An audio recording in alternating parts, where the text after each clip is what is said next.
السلام علیکم ورحمۃ اللہ۔ بھائی آپ کے سوال کا جواب میں بالکل یہ بات کے آخری میں دوں گا، پہلے مثال دے دیتا ہوں۔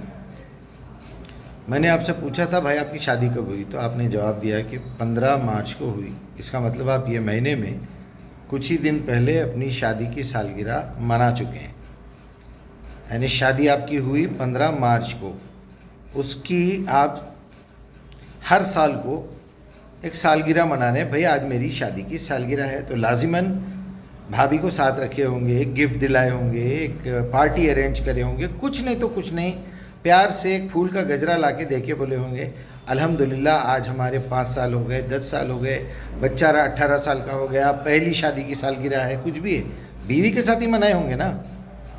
مثال کے طور پہ ایک آدمی ایسا ہے جو 15 مارچ کو اس کی بھی شادی ہوئی تھی اور وہ اسی رات فلائٹ پکڑ کے چلا گیا، میاں بیوی کا رشتہ ہی قائم نہیں ہوا۔ 1 سال کے بعد اگر انہیں جو ہے سالگرہ منا رہا ہے تو بیوی بولے گی یہ شادی کی کون سی خوشی ہے، یہ کون سی خوشی منا رہے ہیں آپ، جس میں آج تک آپ میرے ساتھ رہے ہی نہیں۔ بعد میں مجھے معلوم چلا آپ کی دوسروں سے بھی تعلقات ہیں، ناجائز تعلقات ہیں، آپ کی پہلے کی بیوی ہے، آپ کے 4-5 گرل فرینڈ ہیں، آپ کے 10 گرل فرینڈ کے نامہ میرے کو معلوم ہوئے۔ آپ میرے ساتھ تو کبھی رہے نہیں، نہ میرا خرچہ اٹھائے، نہ میری ذمہ داری اٹھائے، آج آپ شادی کی سالگرہ منا رہے ہیں۔ Is it possible? کیا بولیے ذرا، کیسا بڑا خائن، کیسا بڑا جھوٹا ہوگا وہ آدمی۔ اللہ سبحانہ و تعالیٰ نے قدر کی رات کو صاف صاف بیان کر کے کہا ہے سورہ 97 میں، انا انزلناہ فی لیلۃ القدر، بے شک ہم نے اس قرآن کو ایسی قدر والی رات میں اتارا ہے، ما ادراک ما لیلۃ القدر، قصہ ہی ختم ہو گیا، تم کو کیا معلوم قدر کیا ہے۔ جب باپ نے بول دیا بیٹے کو بیٹے تم کو کیا معلوم ہے بلڈنگ میں کیسا بنایا، بات ختم ہو گئی نا، مطلب تم کو اس کا تجربہ ہی نہیں ہے۔ لیلۃ القدر خیر من الف شہر، یہ تو تمہارے جیسے کئی راتوں سے بہتر رات ہے یہ۔ تنزل الملائکۃ والروح فیہا بإذن ربہم من کل امر سلام، یہ سب ڈیٹیل بتا رہے ہیں لیلۃ القدر کی۔ لیلۃ القدر کیا ہے؟ اللہ تعالیٰ اس رات کی اہمیت بتا کے یہ کہہ رہے ہیں کہ جس رات میں نے قرآن کا سلیکشن کیا، آخری کتاب، اس کے بعد کوئی ہدایت آنے والی نہیں ہے، اس کے بعد کچھ ہونے والا نہیں ہے، تمہارا میرا رشتہ ختم ہو رہا ہے اور اس کی رات کی اہمیت بتا رہا ہوں میں، اور تم اس کے ساتھ لاپرواہی کر رہے ہیں۔ ارے جس عورت کے ساتھ تم سال بھر رہے نہیں اس کی برتھ ڈے منا رہے ہیں یار، حد ہوتی۔ غلط عورتوں کے پاس پھرتے رہے، وہ 6 اماموں کے پاس، انہوں 4 اماموں کے پاس، انہوں ان کے پاس، انہوں فلاں، زندگی میں قرآن تو دیکھے نہیں۔ لیلۃ القدر تمہارے لیے قدر کی رات اس وقت ہوگی جس دن تم قرآن ہاتھ میں لیں گے۔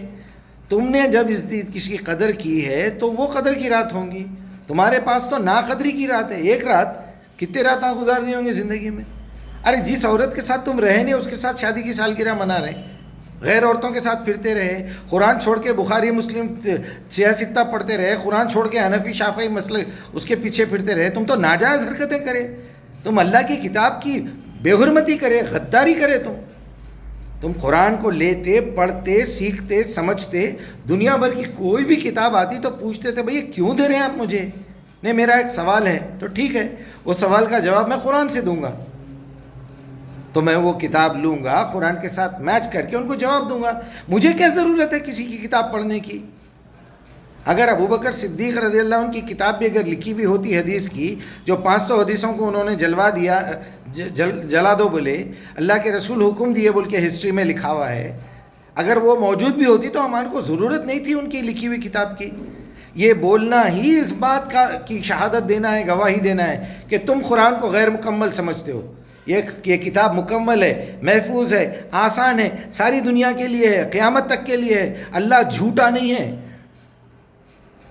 ہر ایک انسان کے لیے ہدی للناس والفرقان ہے، اور اللہ نے منع کیا ہے میرے سے پوچھے بعد اگر تم کسی اور سے پوچھے، اذا سالک عبادی انی فانی قریب اجیب دعوت الداع اذا دعان فلیستجیبوا لی، انہیں چاہیے کہ میرے علاوہ کسی اور سے نہ پوچھے، یؤمنوا بی، اور جو میں کہہ رہا ہوں اس پہ ایمان لائے، لعلہم یرشدون، ہو سکتا ہے سیدھے راستے پہ۔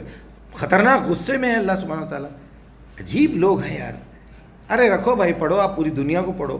لیلۃ القدر لے کے کرتے کیا؟ پھر حسابہ میں ڈال رہے ہیں ایک رات میں 84 سال کیا جو ہے ثواب مل جاتا. کون بولے آپ کو یہ کرو؟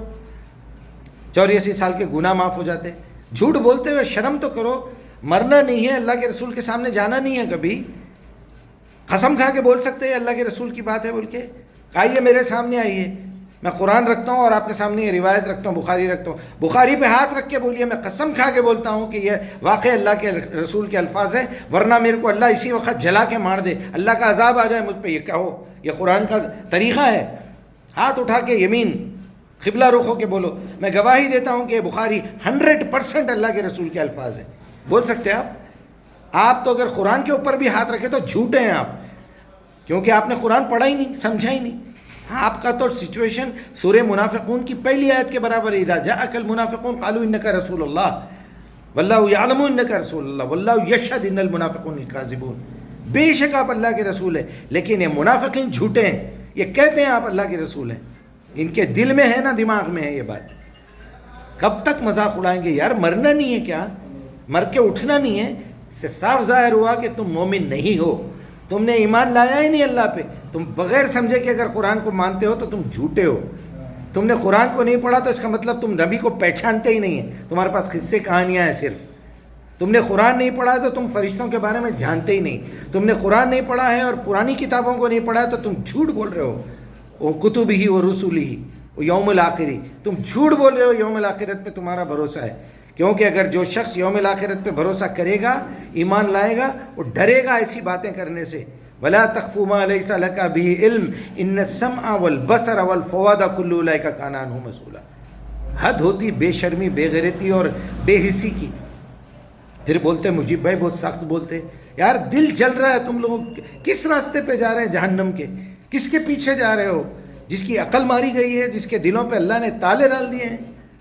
بچاؤ میرے بھائی. یا ایھا الذین آمنوا قوا انفسکم واہلیکم نارا قودھا الناس والحجارہ. بچائیے میرے بھائی، بچائیے. توہین چھوڑ دیجئے قرآن کی. اللہ رحم کرے بس.